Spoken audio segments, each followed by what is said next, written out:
Hi. Today we will discuss one of the most important features of the Trango Compute Platform that allows you, as a data engineer, to avoid infrastructure or framework lock-in.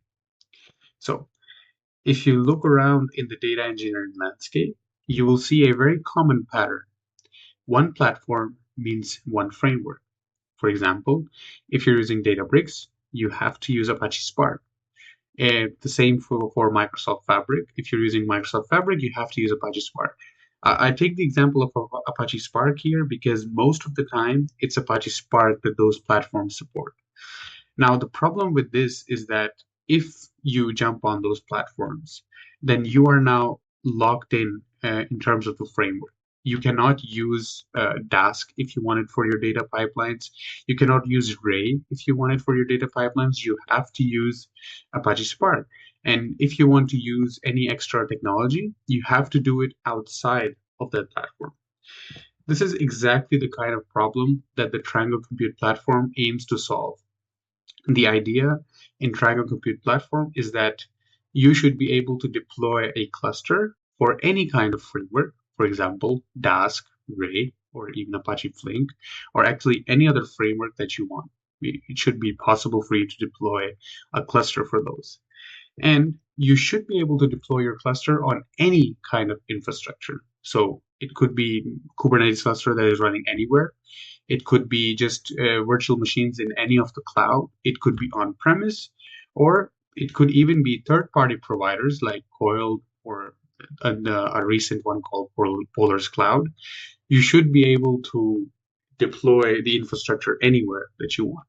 So the idea is that the Triangle Compute Platform would work with all of any kind of infrastructure and any kind of framework. So before I go ahead, let me first show you a very small demo of the Trango Compute platform. So here I have a couple of clusters. The first one is a Dask cluster. It's deployed using Kubernetes Helm plugin, which means it's deployed using Helm charts on a Kubernetes cluster. The second one is a Ray cluster here. This is also deployed using Helm chart.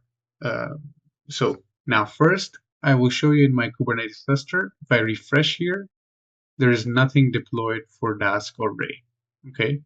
Now I'll go to Trango Compute and I will start up these two clusters over here.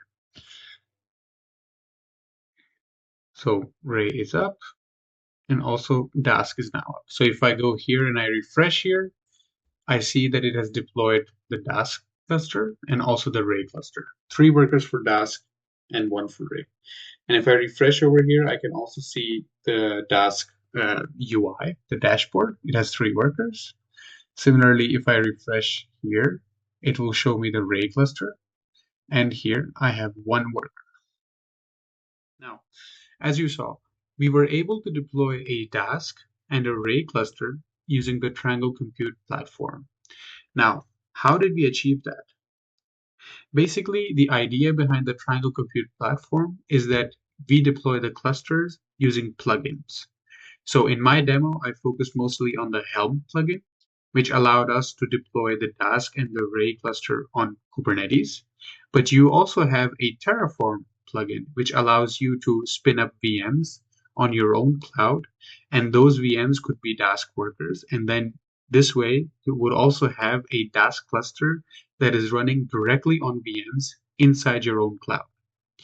This is how the Trango Compute platform avoids both the framework lock-in, because you can now deploy Dask or Ray or anything else, and also infrastructure lock-in. You can deploy things on Kubernetes, but you can also deploy things directly in your cloud using Terraform.